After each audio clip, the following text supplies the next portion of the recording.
माते माते माते, इतने विचलित होकर किसे ढूंढ रहे हो? मुझे? मैं ये अवश्य भूल गया था कि आप समस्त माया के नियंत्रक देवता भी हैं, किंतु आप भी तो ये भूल गए कि स्वयं जगत पिता महादेव ने मुझे अजय होने का वरदान दिया है।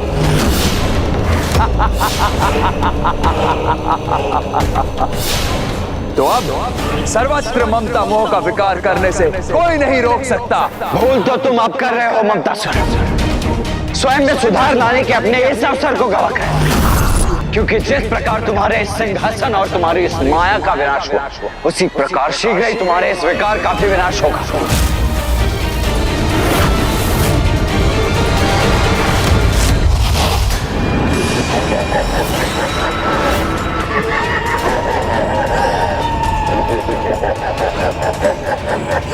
मुझे ढूंढ सकेंगे तभी तो मुझे नष्ट करेंगे आप, किंतु अब मैं आपके हाथों में आने वाला नहीं।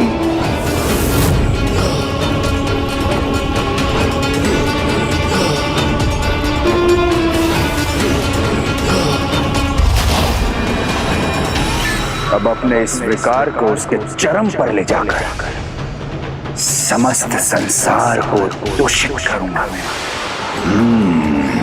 और अपने इस कार्य को आरंभ करने हेतु लंका से उचित स्थान भला और क्या हो सकता है, जहां मेरा विकार एक दुष्ट को महादुष्ट में परिवर्तित करेगा।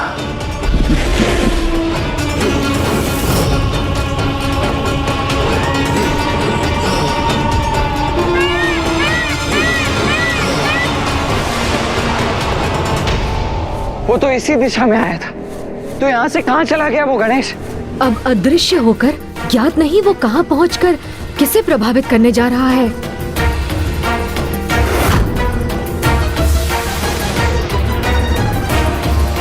गणेश, तनिक लंका की ओर तो देखो। मूषक जी, उस दिशा में चलिए।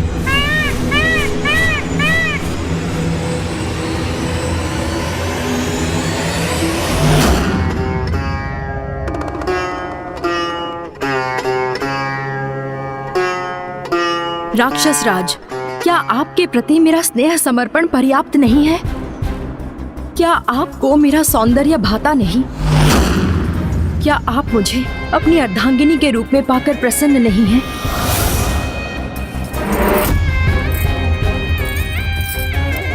मेरे प्रश्नों का उत्तर दीजिए राक्षस राज। क्या कमी रह गई थी मुझ में जो आप देवी वेदवती के प्रति आकर्षित हुए और उनके तप में व्यवधान उत्पन्न किया? पूर्व में भी आप नंदी जी के श्राप से श्रापित हुए। तुम्हारे सर्वनाश का कारण एक वानर सेना ही बनेगी। अब पुनः एक श्राप के भागी बने हैं। क्या आपको अपनी तनिक भी चिंता नहीं है?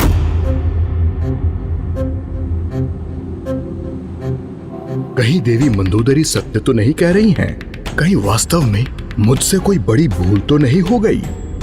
मेरा पुत्र रावण इतनी बड़ी त्रुटि नहीं कर सकता। ज्ञात नहीं आपको आपकी इस भूल का कितना विनाशकारी परिणाम भुगतना होगा।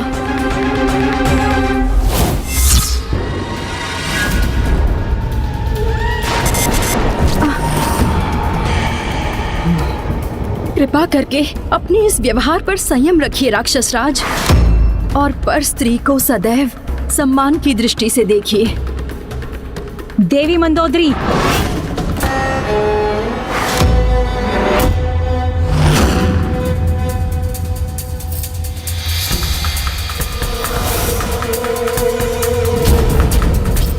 शांत हो जाइए आप। राक्षस राज रावण है मेरा पुत्र, और आप उसे उसकी राक्षस प्रवृत्ति को त्यागने का सुझाव दे रही हैं। उसकी जो भी इच्छा है उसे पूर्ण रूप से सिद्ध करने के लिए पूर्ण रूप से स्वतंत्र है वो। किसी भी प्रकार के श्राप की चिंता की कोई आवश्यकता नहीं है मेरे पुत्र रावण को, क्योंकि वो तो अजय है।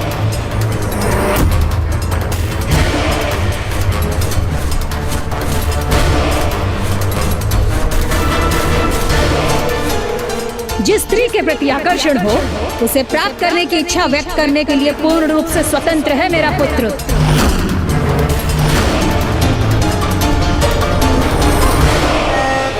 और जो उसे अप्रिय है उसका अपमान और तिरस्कार करने का उसे अधिकार है। यही व्यवहार हम राक्षसों के अनुरूप है और राक्षस राज रावण को ऐसा करने से रोकना सर्वथा अनुचित है।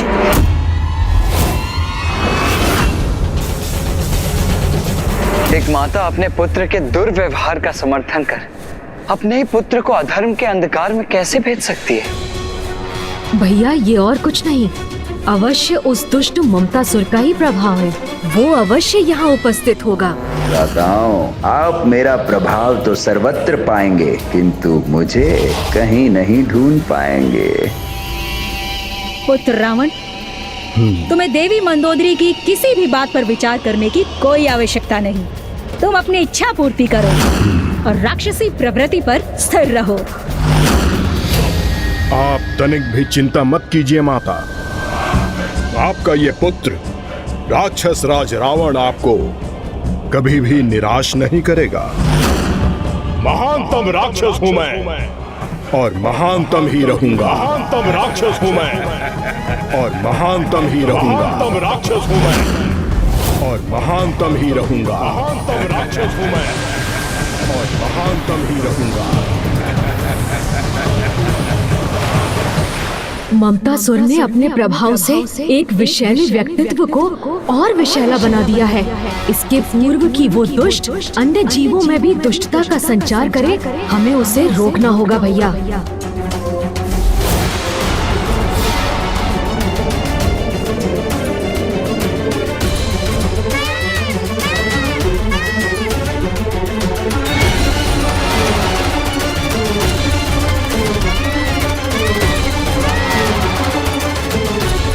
यहाँ तो सर्वत्र मेघ ही मेघ है अनुज गणेश। फिर उस मेघ रूपी ममतासुर को कहाँ ढूंढे हम? हाँ हाँ, जो तुम्हारी इच्छा है वही करो। ये तो कुबेर जी का स्वर है ना भैया? हाँ गणेश। किंतु वो इतनी ममता से किससे वार्तालाप कर रहे हैं?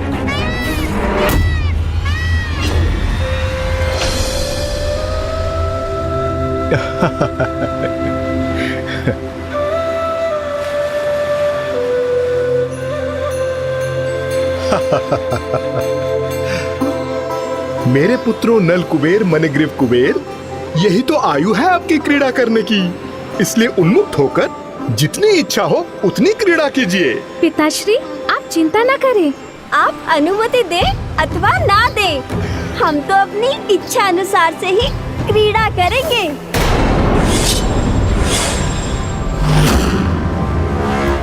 उचित है। नारायण नारायण, ये कैसा अनुचित कथन है कुबेर पुत्रों का। पिताश्री, जब तक हमारा मन नहीं भरता हम इस नदी के जल में क्रीड़ा करेंगे। तब तक आप यहीं स्थित रहकर हमारे वस्त्रों की देखरेख कीजिए। उचित है, सर्वथा उचित है। ममतासुर ने अपना प्रभाव यहाँ भी स्थापित करना आरंभ कर दिया है अनुज गणेश। कुबेर जी के पुत्र उन्हें आदेश दे रहे हैं कि उन्हें किस प्रकार कार्य करना है।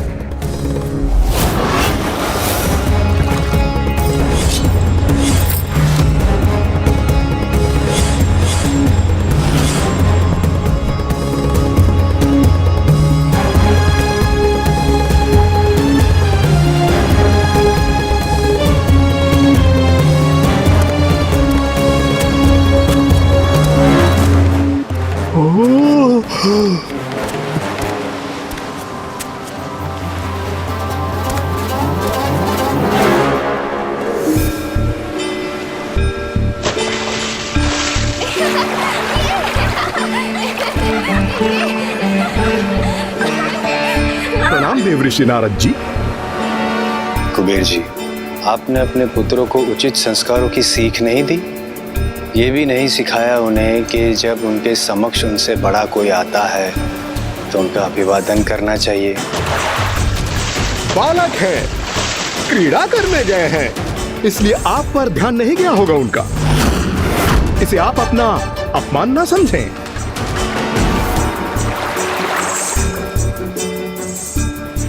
कुबेर जी, अपने पुत्रों को अति आवश्यक सीख देना अति आवश्यक है।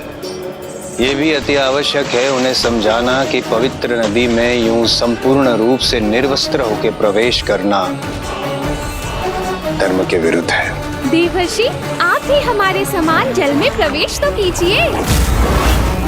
आपको स्वयं ज्ञात हो जाएगा कि इस प्रकार स्नान करने में कितना आनंद आता है।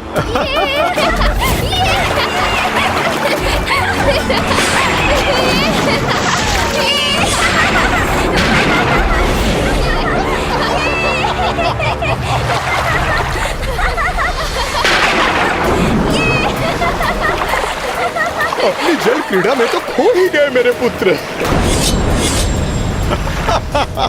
उनके पुत्र देवर्षि नारद की अवहेलना और अपमान कर रहे हैं।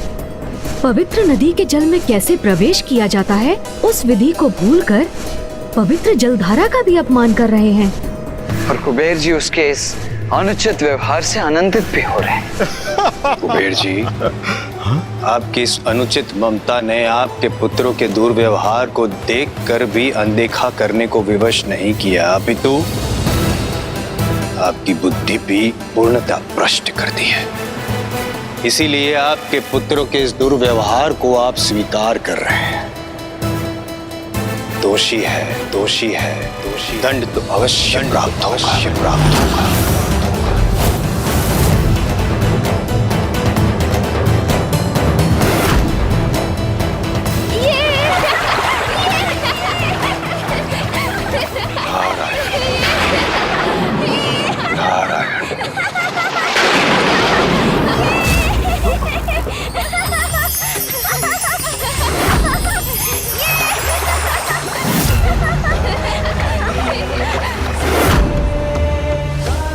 उद्दंड बालकों, जो गुरुजनों का सम्मान ना करे, पूर्ण रूप से निर्वस्त्र होकर पवित्र नदी में स्नान करे, वो प्राणी मात्र एक वृक्ष के समान होता है। तो जाओ, मैं तुम्हें श्राप देता हूं। तुम दोनों भी इसी क्षण वृक्षों में परिवर्तित हो जाओगे।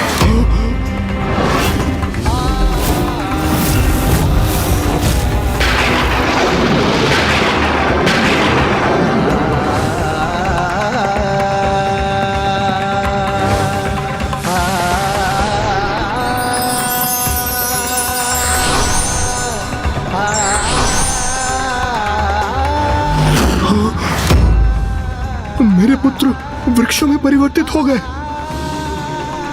ये कैसा कुप्रभाव है ममतासुर के विकार का, जिससे विकारग्रस्त होकर कुबेर जी भी प्रभावित हो गए। और उसका परिणाम अब उनके पुत्र भुगतने पर विवश हो गए। यहाँ मेरा कार्य पूर्ण हुआ। अब अगले लक्ष्य की ओर प्रस्थान करता हूँ।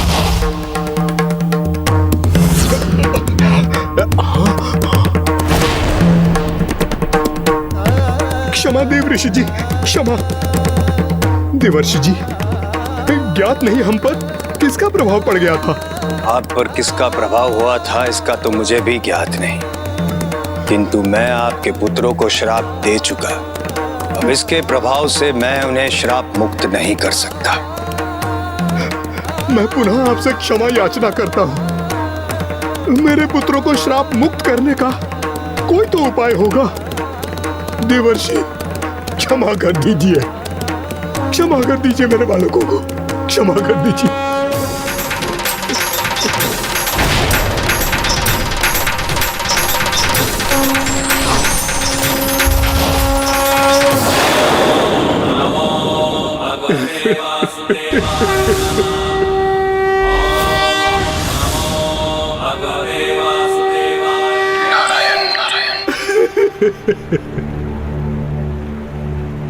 कुबेर जी, मैं अपना श्राप लौटा तो नहीं सकता, किंतु जो श्राप असीमित है उसे सीमित में परिवर्तित अवश्य कर सकता हूं।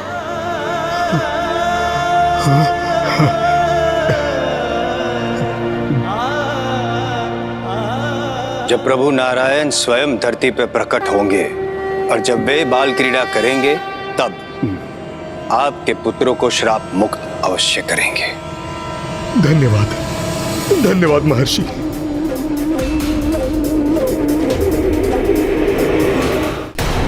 भैया, हमें यहाँ पहुँचने में भी विलम्ब हो गया और एक राक्षस के उपरांत ममतासुर एक देवता और उनके पुत्रों को प्रभावित करने में भी सफल हो गया। अनुज गणेश, ये ममतासुर भी कामासुर के मार्ग पर ही अग्रसर है। जिस प्रकार कामासुर ने पहले रावण, फिर देवराज इंद्र के उपरांत ऋषि विश्वामित्र को प्रभावित किया था, उसी प्रकार ये दुष्ट ममतासुर भी एक बलशाली राक्षस और देवता को प्रभावित करने के उपरांत अब इन दोनों से भी अधिक महान व्यक्तित्व को प्रभावित करने के लिए तत्पर होगा। कौन हो सकता है वो?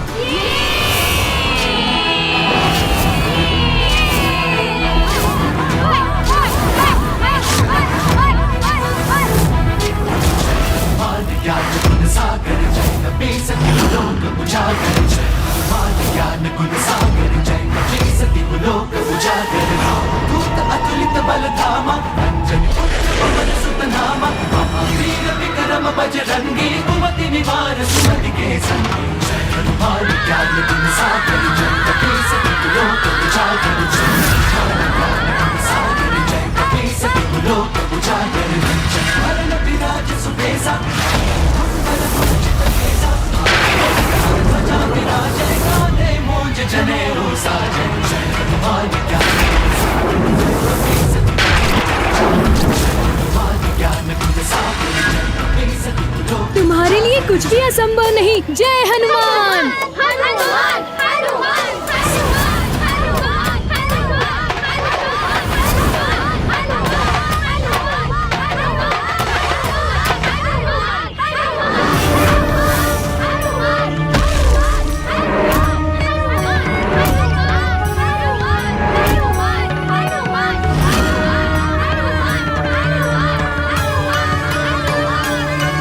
अब मेरा अगला लक्ष्य मेरे समक्ष है। अनुज गणेश, इससे पूर्व कि ये दुष्ट ममतासुर अपना अगला लक्ष्य निर्धारित कर उन्हें भी प्रभावित करे, हमें उसे ढूंढकर उसे रोकना ही होगा। हाँ भैया, किंतु है कहाँ वो?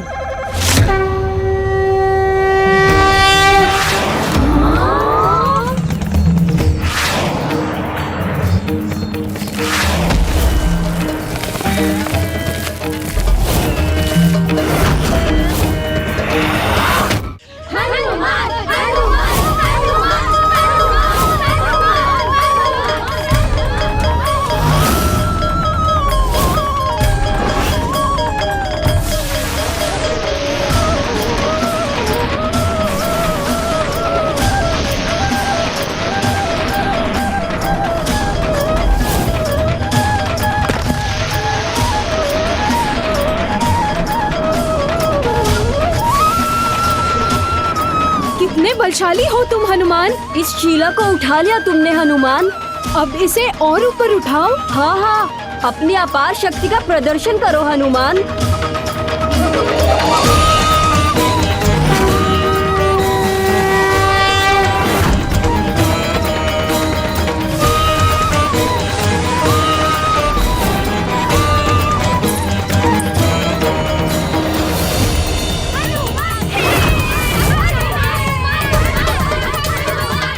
पुत्र हनुमान कैसी क्रीड़ा कर रहा है ये?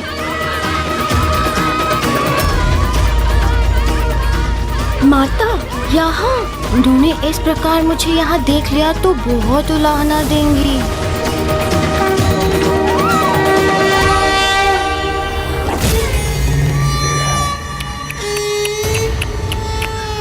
इतना दिव्य पुत्र और इतनी ममतामयी माता, जो अब मेरे ममता मोह के विकार का अगला लक्ष्य होंगे।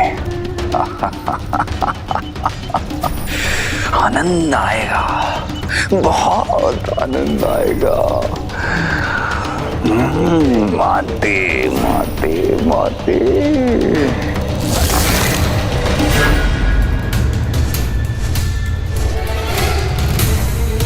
अनुज गणेश, ममतासुर तो उड़कर इसी दिशा में आया था, फिर अचानक अदृश्य कहाँ हो गया?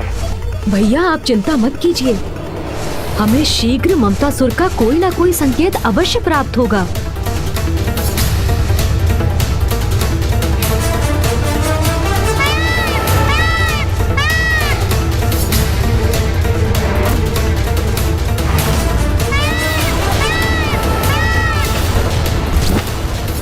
अपार बल का स्वामी कौन हो सकता है?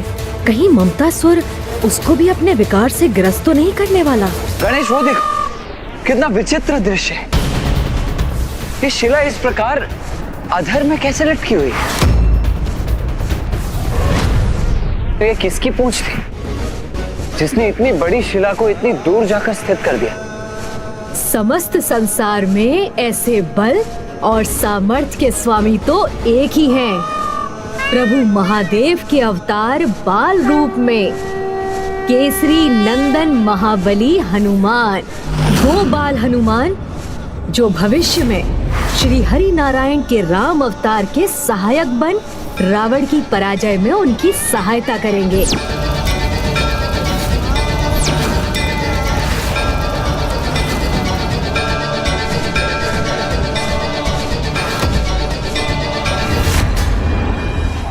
माते माते, अब देखिएगा मेरा विकार आपकी दिव्यता को कैसे प्रभावित करता है। भैया, यदि हनुमान जी यहीं कहीं हैं, तो ममतासुर भी वहीं पहुंचकर इस अवसर का लाभ उठाने का प्रयास अवश्य करेगा।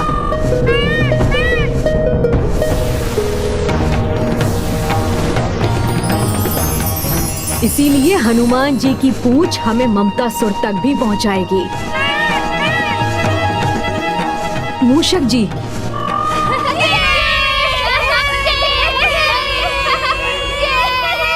माता, आप यहाँ? अब आपको यहाँ हमारे क्रीड़ा स्थल पर आने की क्या आवश्यकता थी? आप हमें पुकार लेते, हम स्वयं ही आ जाते। यदि मैं यहाँ नहीं आती तो तुम्हारे द्वारा की जाने वाली घटना कैसे देखती? हाँ? ओहो, तो आपको ज्ञात भी हो गया कि मैं क्या कर रहा था? हाँ मेरे नटखट पुत्र, मुझे सब ज्ञात हो गया है। किंतु पुत्र, तुम्हें ये सब नहीं करना चाहिए, क्योंकि जो अपार बल के स्वामी होते हैं उन्हें अपने बल का प्रयोग केवल जगत हित के महान उत्तरदायित्व को निभाने के लिए करना चाहिए, न कि ऐसी क्रीड़ा कर जिससे किसी अन्य को क्षति पहुंचने की संभावना हो।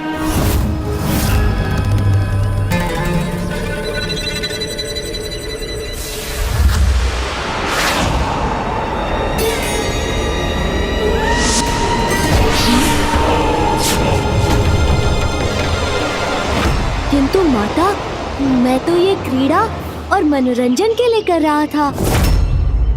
माता, मुझे थोड़ी देर और क्रीड़ा करने दीजिए ना।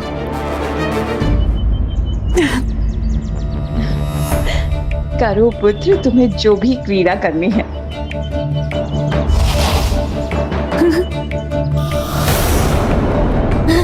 आओ मित्रों, माता ने अनुमति दे दी, अब तो और आनंद आएगा।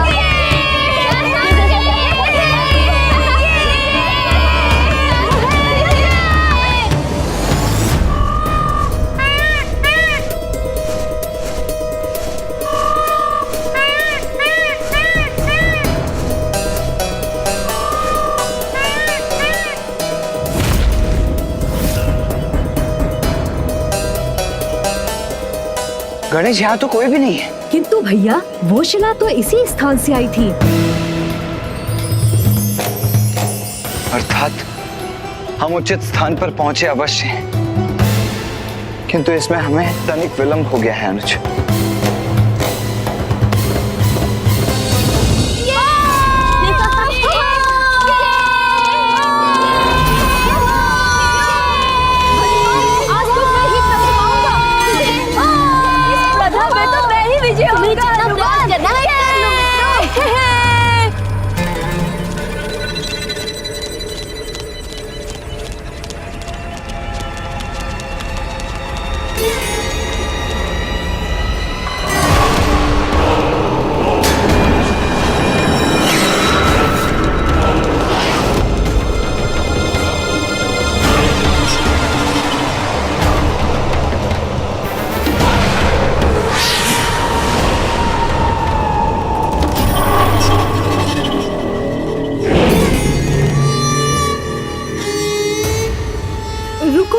रुको हनुमान,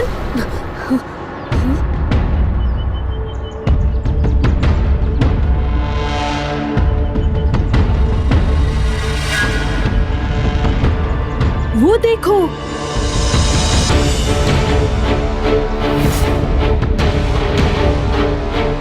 देखो वहाँ पर कोई ऋषि तपस्या कर रहा है।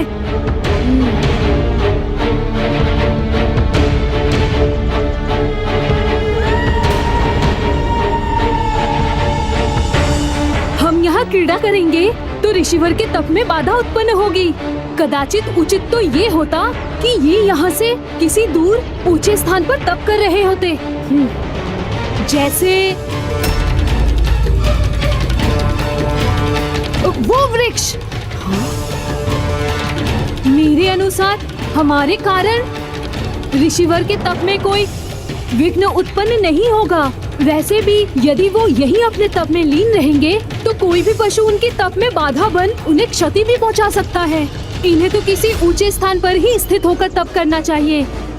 ये सुझाव तो सर्वथा उचित है। उस वृक्ष पर ऋषिवर वन्य जीवों के संकट से सर्वथा सुरक्षित हो जाएंगे।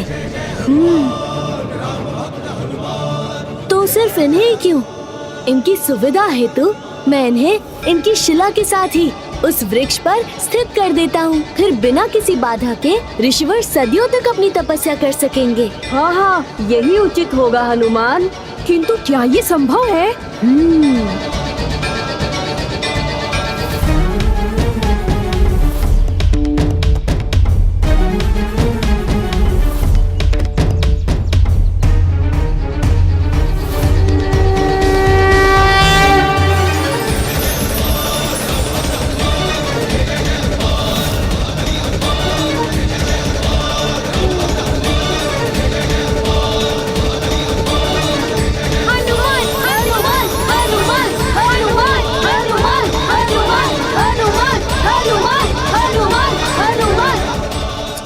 संभव है, ममतासुर के लिए तो किसी को भी प्रभावित करना संभव है।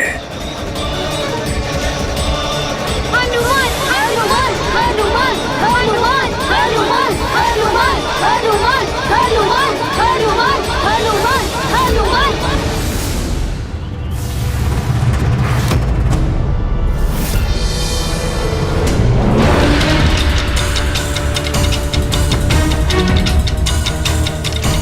ममतासुर अपने प्रभाव से बाल हनुमान जी को कोई भूल करने के लिए प्रेरित कर सके, उसके पूर्व ही हमें ज्ञात करना होगा कि वो कहाँ है।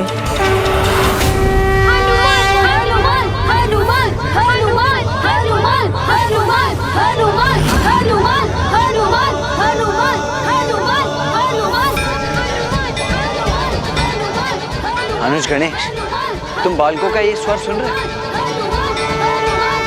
हाँ भैया, हमें उसी दिशा में जाना चाहिए।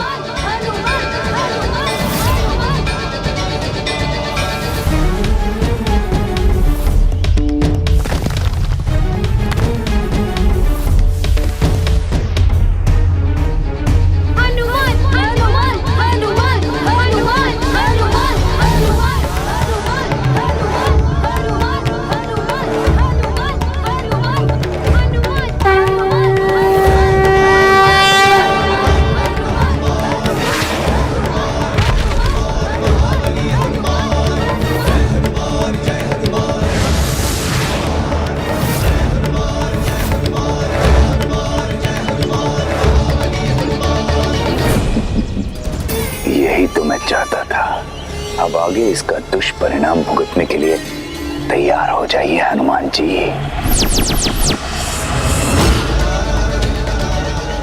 हनुमान हनुमान हनुमान हनुमान हनुमान हनुमान।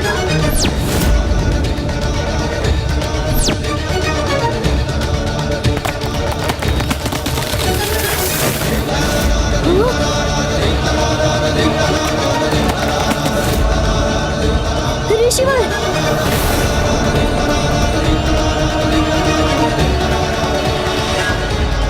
ये कैसे संभव है? मुझे इस वृक्ष पर स्थिर कर मेरा तप भंग करने का दुस्साहस किसने किया?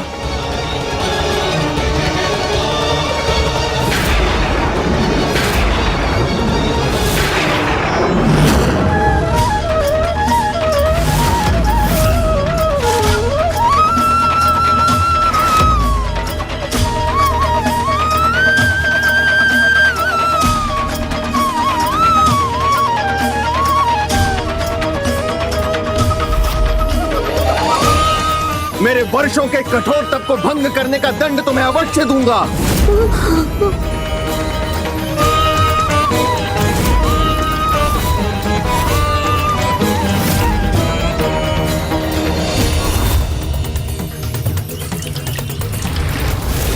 ये तो आरंभ मात्र है मेरे विकार के प्रभाव का। आपने अपने जिस बल के अहंकार में ऋषि भृगु और ऋषि अंगिरा के इस वंशज का तप भंग करने का दुस्साहस किया है, मैं श्राप देता हूँ, आप अपने उसी बल को एक दीर्घ अवधि के लिए पूर्ण रूप से भूल जाएंगे। आप अपने उसी बल को एक दीर्घ अवधि के लिए पूर्ण रूप से भूल जाएंगे।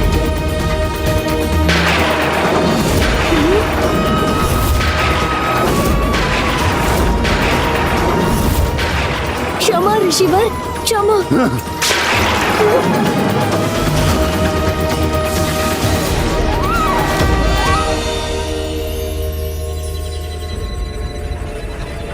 मुझे क्षमा कर दीजिए ऋषिवर।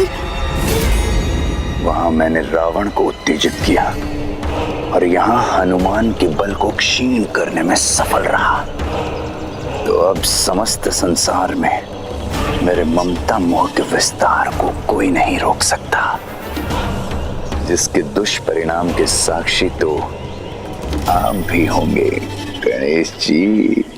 हनुमान जी का जन्म तो प्रभु श्री राम के कार्य सिद्ध करने के लिए हुआ है। यदि वो अपना सामर्थ्य ही भूल जाएंगे तो प्रभु के सहायक बन राम काज करने में कैसे सफल होंगे? मैं इस ममतासुर को इसके कुटिल प्रयोजन में कदापि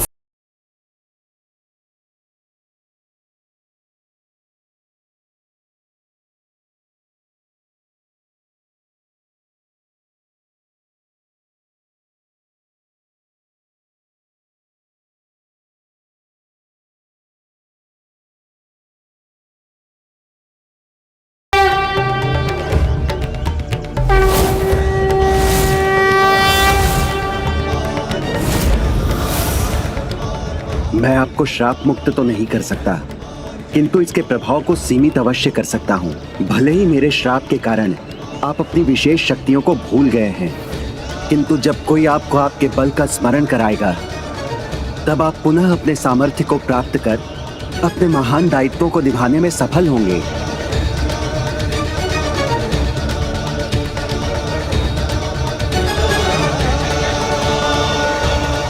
मुझे क्षमा करने के लिए आपका कोटि कोटि धन्यवाद ऋषिवर।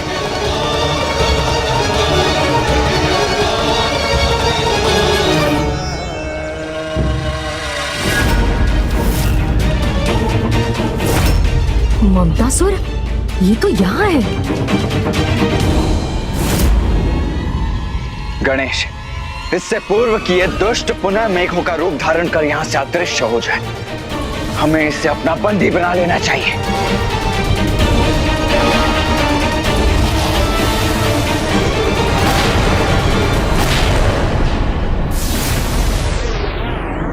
आइए भैया, मैं अभी इसका भी उपाय प्रस्तुत करता हूँ।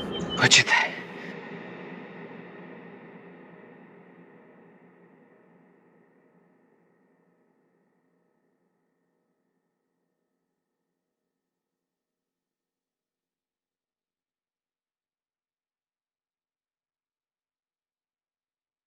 भैया, माँ की ये दिव्य गदा उसका कवच बनी थी, तो अब यही गदा उसे हमारे समक्ष भी लाएगी।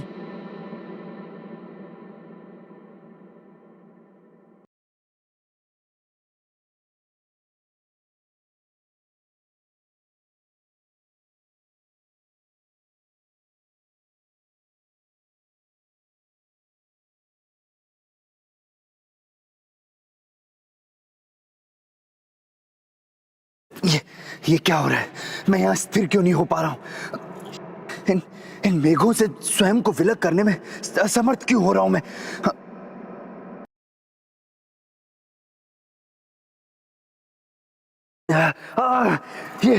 ये कैसी विपदा छाई है मुझ पर?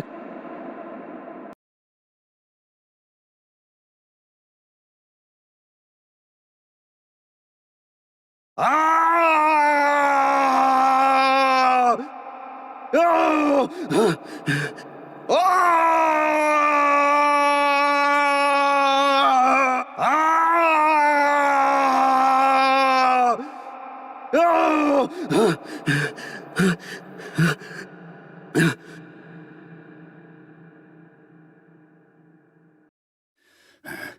दोनों शिवपुत्र यहां, मुझे पुनः इनकी दृष्टि से ओझल होने का कोई उपाय करना चाहिए।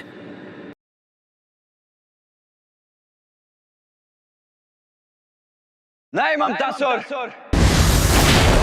अब यहां से प्रस्थान करने का विचार भी मत कर, क्योंकि इस दिव्य गदा की ऊष्म ऊर्जा तुम्हें यहां से पुनः मेघ बनकर उड़ने नहीं देगी। तुम्हें तुम्हारे कर्मों का दंड तो भुगतना ही होगा। अब तुम यहां से कहीं नहीं जा सकते। ये क्या करने जा रहे हैं मेरे साथ?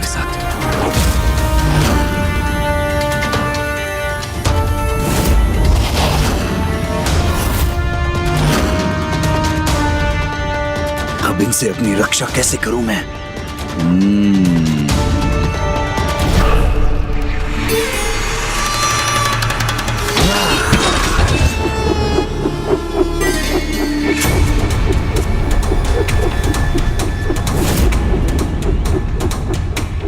मैं व्यर्थ में ही इतना विचलित हो रहा हूं, जब इनसे रक्षा का इतना सरल और अचूक उपाय प्राप्त है मुझे।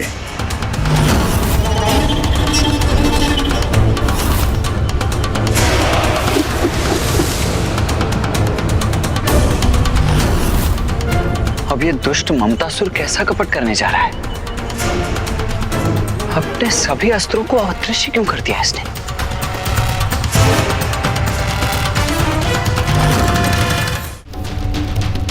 जब संसार का सर्वाधिक शक्तिशाली कवच प्राप्त है मुझे, तो मुझे इन अस्त्रों की कोई आवश्यकता नहीं, क्योंकि इस ममतासुर की रक्षा स्वयं माता की ममता करेगी।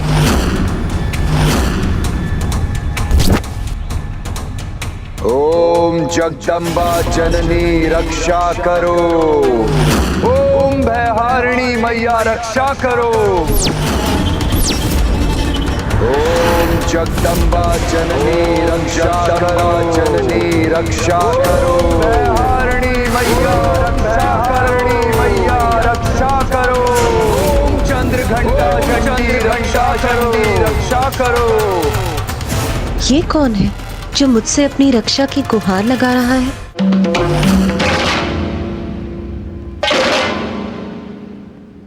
अपने इस पुत्र की रक्षा करो माता। इस निर्दोष को अकारण ही इतना दंड दिया जा रहा है।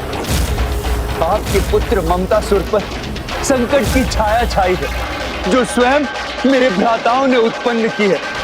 याद नहीं मुझे माते कि क्या द्वेष है इन्हें मुझसे, जो ये मुझे क्षति पहुंचाना चाहते हैं। प्रेम पूर्वक मैंने इनकी सेवा की, अपने भवन में स्वागत किया, इनका भोजन कराया, तन मन से सेवा की, परंतु फिर भी मैं दंड का भागी क्यों हो गया हूं माते? और हाँ माते, इन्होंने छल पूर्वक मुझसे वो गदा भी छीन ली जो आपने मुझे मेरी रक्षा के लिए प्रदान की थी। रुको ममतासुर, माँ की ममता का अनुचित लाभ उठाने का प्रयास मत करो। सत्य तो आपके समक्ष है माते। भ्राता गणेश केवल मुझे चेतावनी ही नहीं दे रहे हैं, अपितु आपकी ही दी हुई गदा से मुझ पर प्रहार भी करना चाहते हैं। रक्षा कीजिए माते, मेरी रक्षा कीजिए, अपने पुत्र की रक्षा कीजिए माते। शूलेन पाही नो देवी। अनुज गणेश, जिस मंत्र के जाप को माता कभी अनसुना नहीं करती, सदैव जिसका जाप करने वाले की रक्षा करती है, इस दुष्ट ममतासुर ने माता के उसी रक्षा मंत्र का जाप आरंभ कर दिया है। पाही खड्गेन चांबिके घंटा स्वनेन न पाही, चाप जानी स्वनेन च।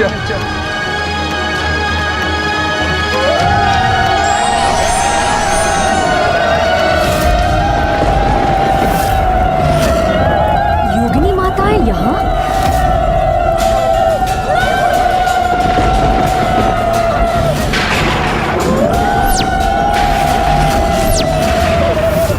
इस दुष्ट के लिए योगिनी माताएं स्वयं प्रकट हो गई हैं। अब देखना भ्राताओं, मैं किस प्रकार आपकी माता के द्वारा ही आपको क्षति पहुंचाता हूं।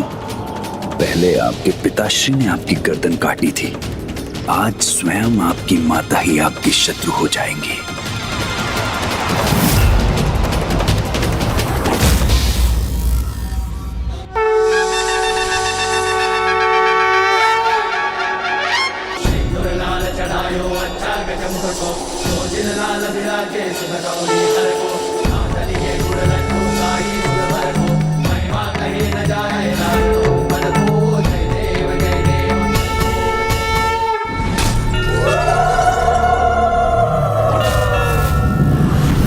ये योगिनी माताएं इतनी क्रोधित क्यों हो रही हैं? जब तक ये योगिनी माताओं से सुरक्षित है तब तक इस पर वार करना असंभव। प्रणाम माताओं। प्रणाम माताओं। हे माताओं, आपसे हमारी विनती है कि आप इस दुष्ट की रक्षा न करें, क्योंकि ममतासुर को अपने विकार के विस्तार करने से रोकना संपूर्ण सृष्टि के हित के लिए अनिवार्य है। गणेश जी, हम जगत जननी माता पार्वती के आदेश के अनुसार ही इसकी रक्षा कर रहे हैं। इसके उचित अनुचित का निर्णय करना स्वयं माता का ही अधिकार है, इसलिए आपको ही उनके समक्ष उपस्थित होना चाहिए। मैंने कहा था ना मेरे प्रिय भ्राताओं, ममतासुर की रक्षा स्वयं माँ की ममता करेगी। किंतु स्मरण रहे कि इस ममतासुर के मोह के विकार से जगत की रक्षा कोई नहीं कर पाएगा।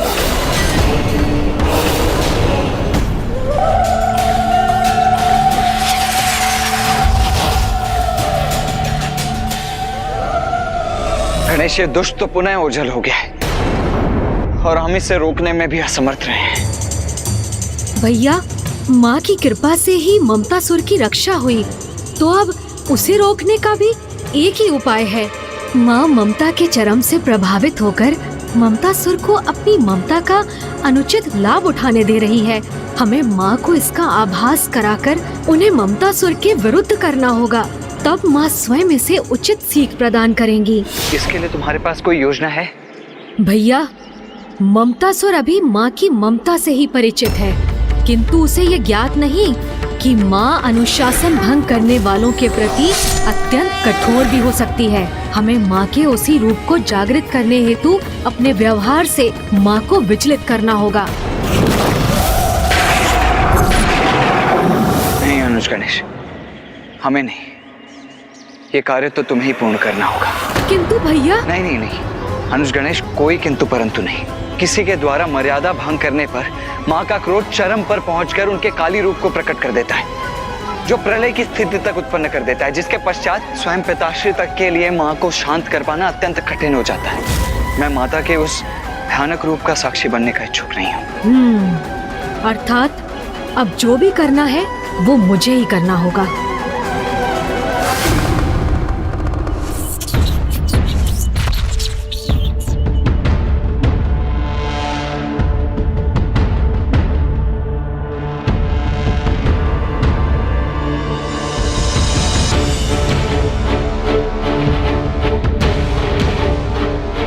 अनुज गणेश, तुम्हारी युक्ति सदा उत्तम होती है, किंतु माँ को क्रोधित करना ये मुझे स्वीकार नहीं है। तुम कोई और युक्ति क्यों नहीं सोच लेते?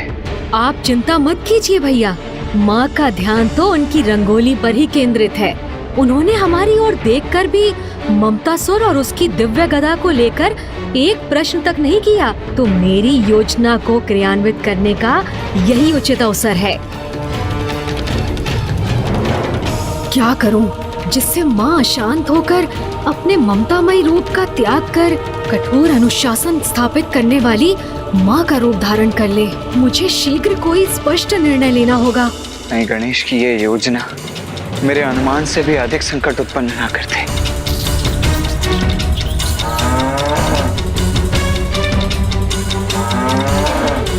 माता कामधेनु, मेरे इस कार्य में वही मेरी सहायक बनेंगी। गणेश गौशाला की ओर क्यों जा रहा है? माता कामधेनु के पास। आप कृपया रुकिए।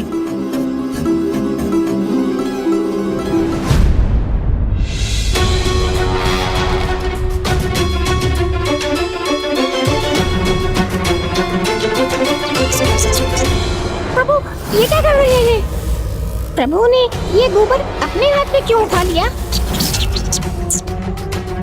नहीं नहीं नहीं, अनुज गणेश जो भी करने जा रहा है उसका परिणाम अत्यंत गंभीर होगा। हाँ प्रभु, हमें तो माता की दृष्टि से दूर यही रहना चाहिए।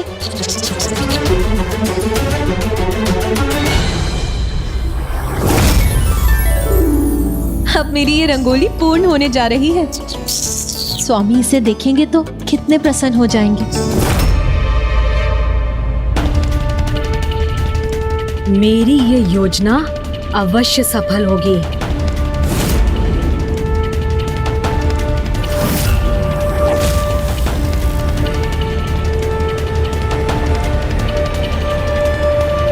पुत्र,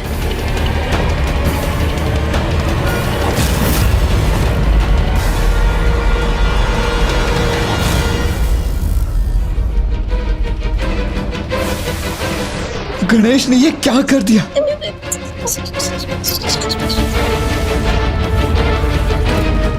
अब माता के क्रोध का ज्वालामुखी अवश्य जागृत होगा।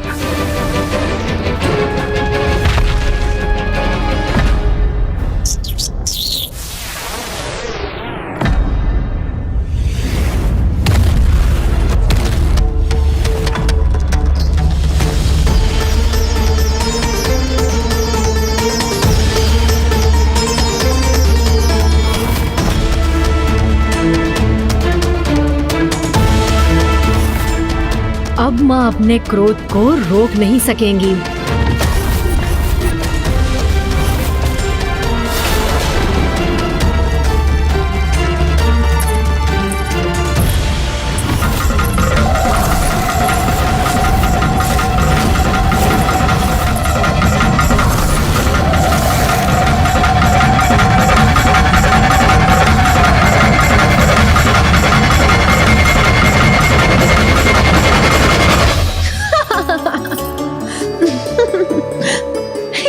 क्या किया पुत्र गणेश? हाँ, माँ मुझसे क्रोधित नहीं हुई।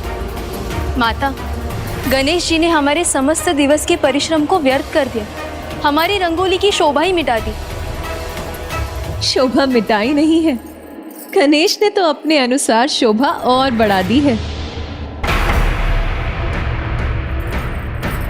विश्वास नहीं होता, माँ गणेश की इस उद्दंडता की भी प्रशंसा कर रही है। पुत्र गणेश, क्या तुम अपनी कलात्मकता का प्रदर्शन कर इसमें कुछ और निखार लाना चाहते हो?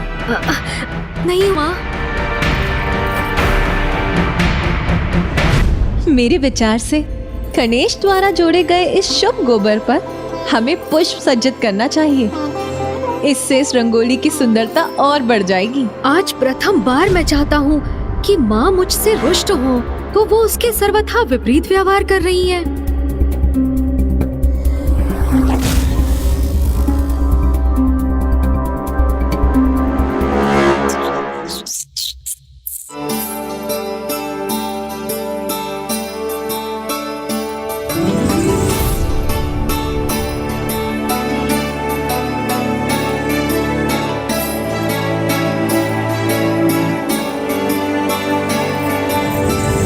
भैया, माँ तो तनिक भी क्रोधित नहीं हुई। प्रसन्न रहो अनुज कि माँ को क्रोध नहीं आया और तुम सुरक्षित लौट आए हो। नहीं भैया, संपूर्ण जगत को ममता सुर से सुरक्षित करने हेतु उन्हें क्रोधित तो करना ही होगा। तभी तो माँ ममता को त्याग कर अनुशासन और शिष्टाचार को स्थापित करने हेतु उस दुष्ट ममता सुर को उचित सीख देंगी। तो अब तुम क्या करने वाले हो अनुज? आप तो मेरी सहायता करेंगे नहीं, तो अब मुझे ही कुछ करना होगा। नहीं, ऐसा नहीं है अनुज, वो मैं बस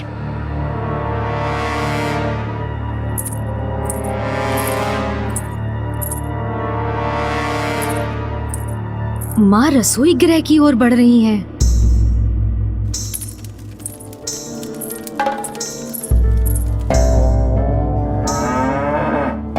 सूझ गई युक्ति।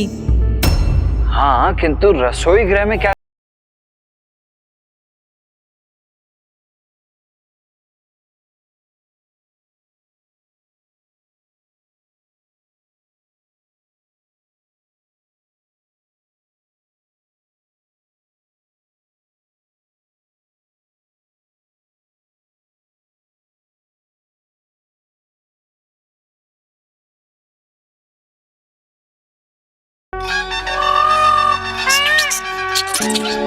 प्रभु मयूर जी से क्या वार्तालाप कर रहे हैं? कामासुर के लिए भी प्रभु ने इन्हें ही अपना वाहन चुना था। कहीं प्रभु का मेरी क्षमताओं पर से विश्वास तो नहीं उठ गया?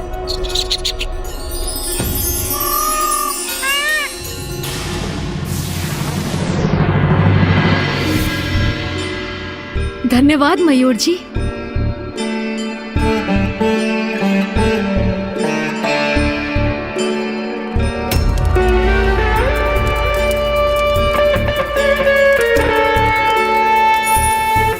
अवश्य माँ खीर पका रही हैं। कदाचित यही उचित समय है। प्रभु ये कर क्या रहे हैं? गणेश अब कदाचित माँ के द्वारा खीर के पकाए जाने में बाधा उत्पन्न करने जा रहा है। क्षमा कीजिए माता, इससे आपको तनिक सुरसुरी होगी, किंतु कृपा कर आप मेरी सहायता कीजिए।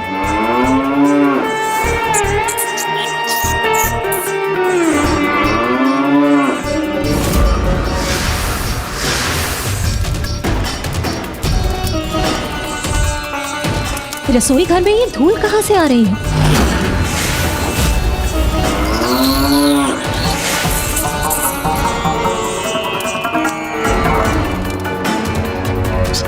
ये आप क्या कर रहे हैं प्रभु?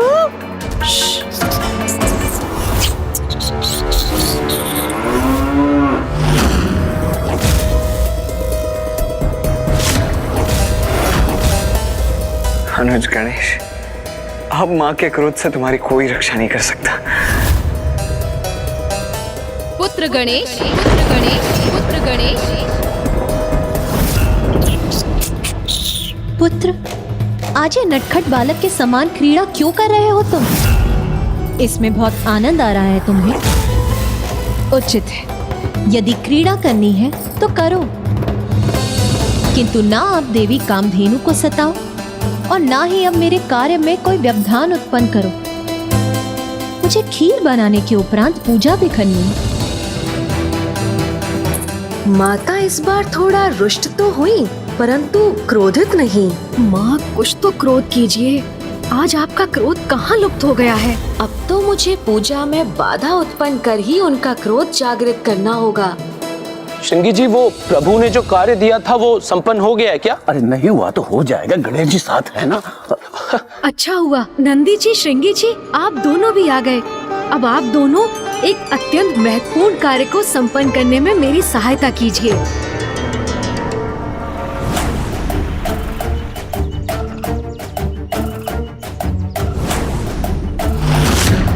अनुज गणेश, अब तक तो तुम अपनी योजना में सफल हो नहीं पाए, तो अब क्या कर रहे हो तुम ये? भैया, मैं माँ की पूजा की सामग्री एकत्रित कर रहा हूँ। पूजा की सामग्री?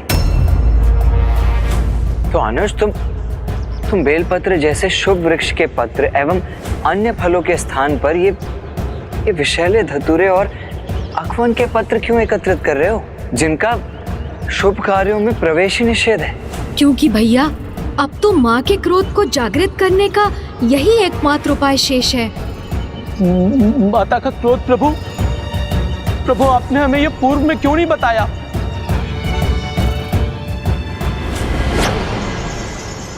हम आपका साथ नहीं दे सकते गणेश जी। पूजा के समय माँ को किसी भी अनुचित कार्य से विचलित करना उचित नहीं है।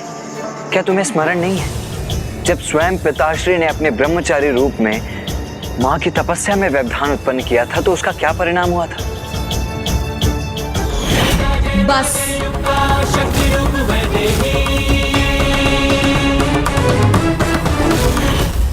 मुझे ज्ञात है भैया, माँ किसी भी त्रुटि को क्षमा कर सकती हैं, किंतु पिताश्री की पूजा में विघ्न कदापि क्षमा नहीं कर सकती। अनुज,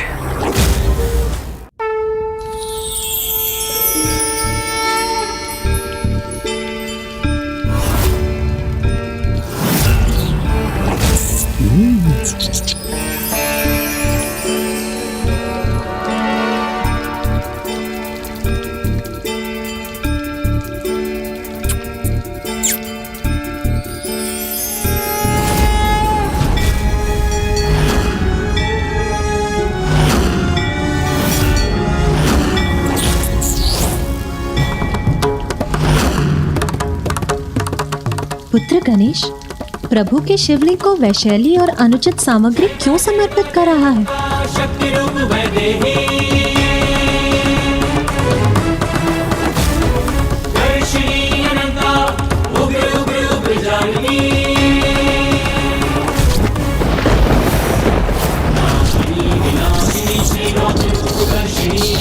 ऐसी अनुचित पूजा क्यों कर रहा है गणेश? क्या उसे ज्ञात नहीं है कि धतूरा एवं अन्य वन्य फूल पूजा में समर्पित नहीं किए जाते?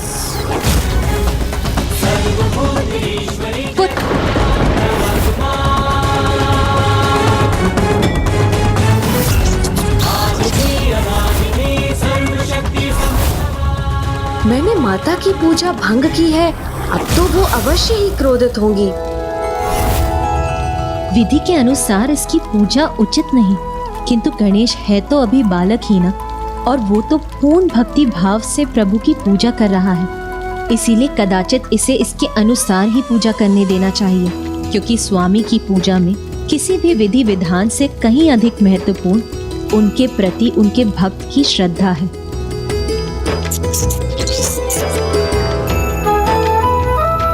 पुत्र, तुम सर्वप्रथम अपने अनुसार पूजा संपन्न कर लो, उसके बाद मैं अपनी पूजा आरंभ करूंगी। माँ ने तनिक भी क्रोध नहीं किया मुझ पर, ये कैसे संभव है? माँ ने पुनः क्षमा कर दिया गणेश को। क्या हुआ पुत्र, अब ऐसे स्तब्ध क्यों हो? अपनी पूजा पूर्ण करो पुत्र, विलंब मत करो। अवश्य माँ।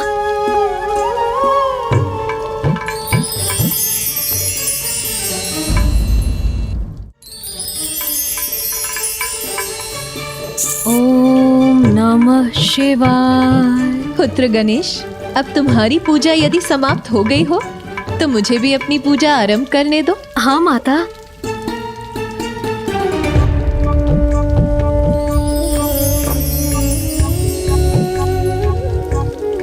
ओम नमः शिवाय। भैया, मेरी ये योजना भी विफल हो गई। बस अब बहुत हुआ अनुज गणेश, तुम अपने सभी प्रयास कर चुके हो, किंतु कदाचित तुम्हारी इस योजना का असफल होना ही उचित है। नहीं भैया, हमें इसमें सफलता प्राप्त करनी ही होगी। मेरी प्रथम भूल पर माँ हंसने लगी थी, फिर दूसरी भूल पर वो कुछ कुपित हुई, और तीसरी भूल पर तो वो क्रोधित होने ही वाली थी कि उन्होंने स्वयं को रोक लिया। अर्थात एक अंतिम प्रयास और करना चाहिए। गणेश जी, मुझे यहाँ से प्रस्थान करना चाहिए। आप मुझे आज्ञा दीजिए। वैसे भी माता की पूजा तो अब संपन्न होने वाली है, तो उन्हें प्रभु के आहार के लिए दुग्ध एवं फलों की आवश्यकता होगी, तो मैं दे के आता हूँ।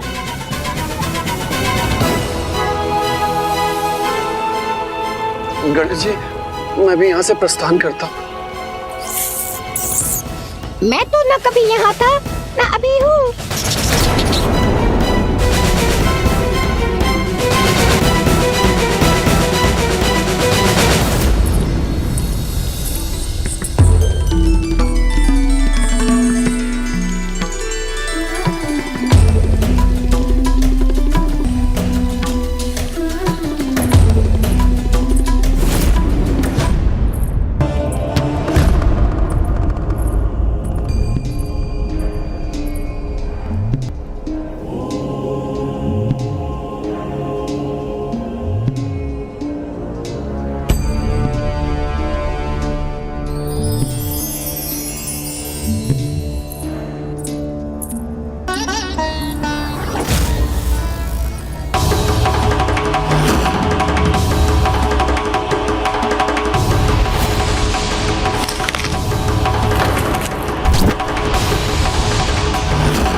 पिताश्री का भोजन ग्रहण कर लिया गणेश ने।